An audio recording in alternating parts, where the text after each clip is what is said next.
नमस्कार दोस्तों, physical education Ira में आप सभी का स्वागत है। मैं पार्ट 18 वीडियो लेकर आया हूँ रिसर्च का, और इसमें 20 क्वेश्चन कवर करूँगा। इसी तरह मैं वीडियो कंटिन्यू करता रहूँगा। तो आइए स्टार्ट करते हैं क्वेश्चन नंबर 42 से। The most important basis for discarding question in a test.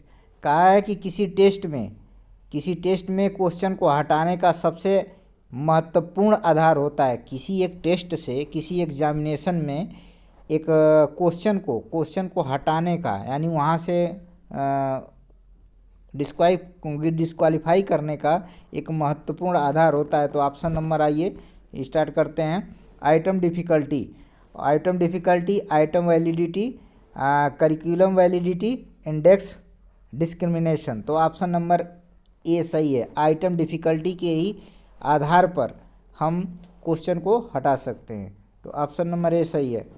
Next question 43, analysis of covariance, जिसको बोलते हैं एनाकोवा। इसका नाम है ANCOVA, analysis of covariance.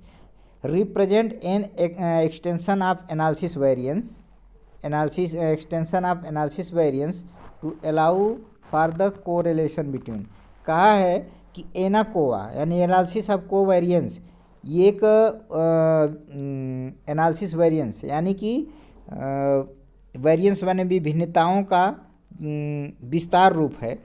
Analysis of covariance variance विशेषताओं का विश्लेषण का एक विस्तार रूप है, जो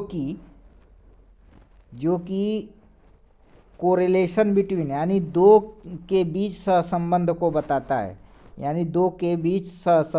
बताता है, एनालिसिस ऑफ कोवेरिएंस एक वेरिएंस का विश्लेषण है जो कि सहसंबंध दो के बीच बताता है। तो ऑप्शन नंबर सी सही है। इनिशियल एंड फाइनल स्कोर, जो इनिशियल प्रारंभिक और अंतिम स्कोर के बीच के सहसंबंध को बताता है। तो ऑप्शन नंबर सी सही है। Next question 44, historical research is also known as. जो ऐतिहासिक रिसर्च होता है उसको क्या बोलते हैं? तो demographical research, option number A demographical research, और सी है रेट्रोस्पेक्टिव और ऑब्जर्वेशन। अगर रेट्रोस्पेक्टिव का मतलब होता है कि पूर्व काल में जो हो चुका हो, ऑब्जर्वेशन। तो और बी है इवेंट स्टडी, और डी बायोग्राफिक रिसर्च। तो ऑप्शन नंबर बी सही है। इवेंट स्टडी के बारे में ही इसको हिस्टोरिकल रिसर्च को इवेंट स्टडी भी बोलते हैं। अगर यहीं रेट्रोस्पेक्टिव रिसर्च रहता तो ऑप्शन नंबर सी सही हो जाता, लेकिन यहाँ पे ऑब्जर्वेशन की बात कर दिया, इसलिए ये सी सही नहीं है, इवेंट स्टडी सही है। यानी कि हिस्टोरिकल रिसर्च को इवेंट स्टडी के नाम से भी जाना जाता है। को ऑप्शन नंबर बी सही है। नेक्स्ट क्वेश्चन 45 है कि in statistic a sample is considered small if its unit are less than. कहा है कि एक सांख्यिकी में एक सैंपल को स्मॉल तब कहा जा सकता है जब वह 30 से कम हो। एक स्टैटिस्टिक में सैंपल को स्मॉल तब कहा जा सकता है जब वह उसकी यूनिट 30 से कम हो, तो उसको बोलते हैं स्मॉल ग्रुप। लार्ज ग्रुप 30 से जब प्लस होता है तो लार्ज ग्रुप बोलते हैं।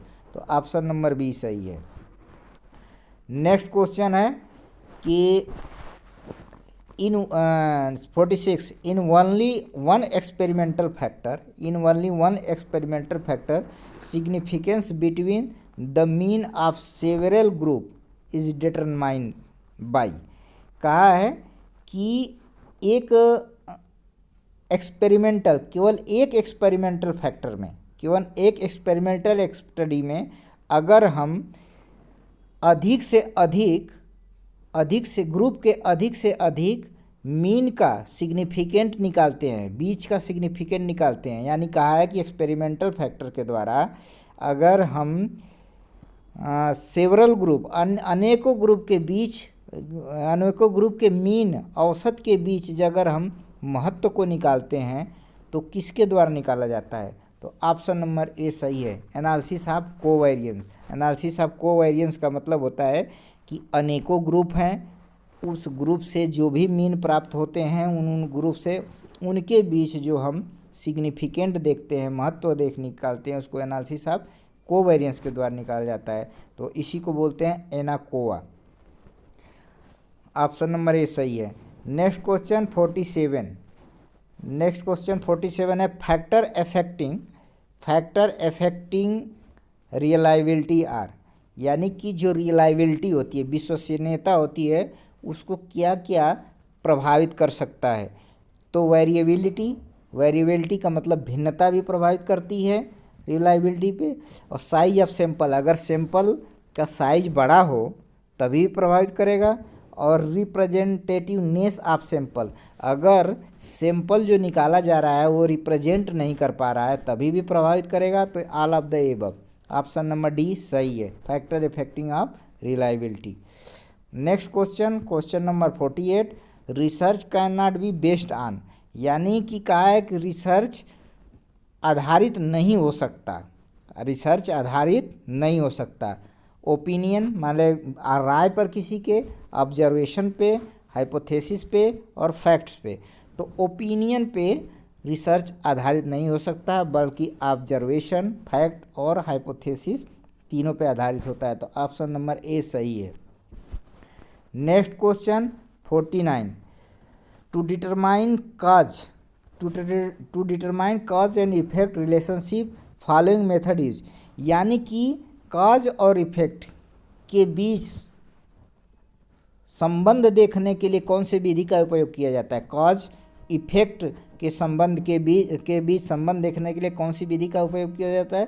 तो एक्सपेरिमेंटल मेथड का उपयोग किया जाता है। इसमें कॉज और इफेक्ट यानी कि डिपेंडेंट और इंडिपेंडेंट वेरिएबल का ही यूज होता है। इंडिपेंडेंट वेरिएबल को कॉज बोलते हैं, डिपेंडेंट वेरिएबल को इफेक्ट बोलते हैं। अब बता दें, फिलॉसफिकल मेथड का मतलब होता है, इसको कॉन्सेप्चुअल रिसर्च भी बोलते हैं, हिस्टोरिकल रिसर्च को मेथड को रेट्रोस्पेक्टिव रिसर्च भी बोलते हैं सेकेंड नाम। केस स्टडी डिस्क्रिप्टिव स्टडी के अंतर्गत आती है, डिस्क्रिप्टिव रिसर्च के अंतर्गत आती है। तो ऑप्शन नंबर ए सही है। Next question, which of the following is not use in case study, यानी कहा है कि निम्नलिखित में से कौन सा केस स्टडी के अंतर्गत नहीं प्रयोग किया जाता। तो आप लोग को पता होना चाहिए कि ऑब्जर्वेशन प्रयोग किया जाता है, इंटरव्यू प्रयोग किया जाता है और पर्सनालिटी इन्वेंट्री प्रयोग की जाती है, मेजरमेंट नहीं प्रयोग किया जाता है। तो ऑप्शन नंबर बी सही है, मेजरमेंट नहीं प्रयोग किया जाता है केस स्टडी के अंतर्गत। Next question, null hypothesis also known as, यानी कि शून्य परिकल्पना को भी कहा जाता है, सूर्य परिकल्पना को भी किया जाता है। तो रिसर्च हाइपोथेसिस को अल्टरनेटिव हाइपोथेसिस भी बोलते हैं, याद रखिएगा।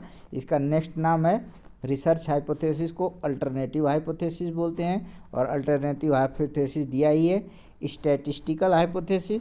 और ऑप्शन नंबर डी सही है, no difference hypothesis.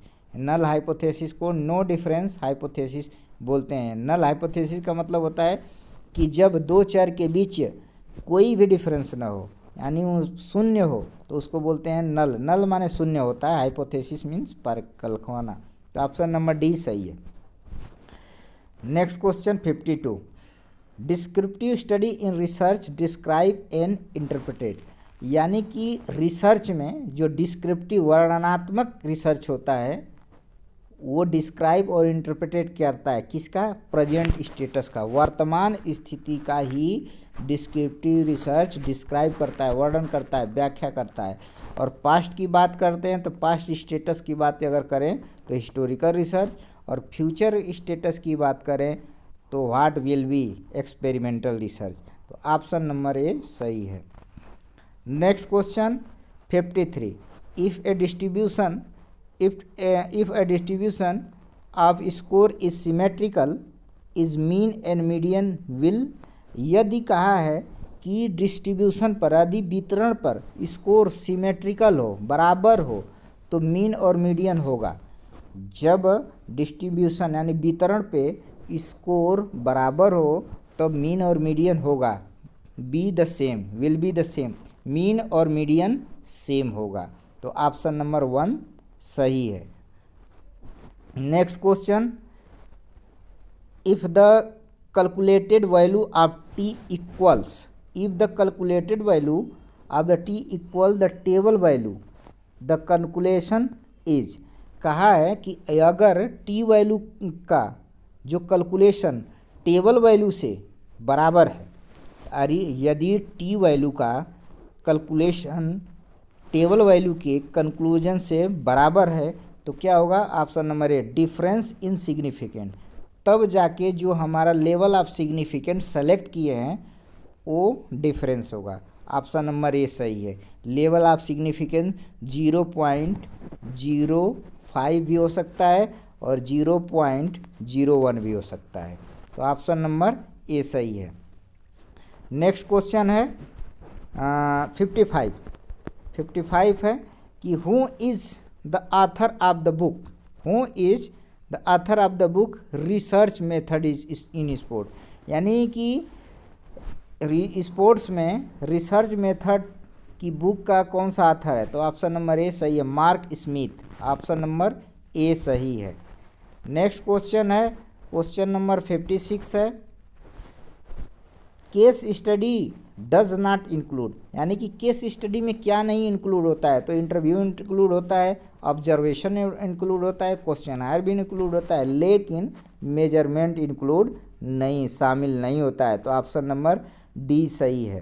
Question number 57, the square of the standard deviation, the square of the standard deviation is, यानी कि स्टैंडर्ड डेविएशन का स्क्वायर कहलाता है वेरिएंस कहलाता है, वेरिएंस कहलाता है, ऑप्शन नंबर बी सही है, ऑप्शन नंबर बी सही है, वेरिएंस कहलाता है। नेक्स्ट क्वेश्चन, वेरिएंस का मतलब भिन्नता होती है।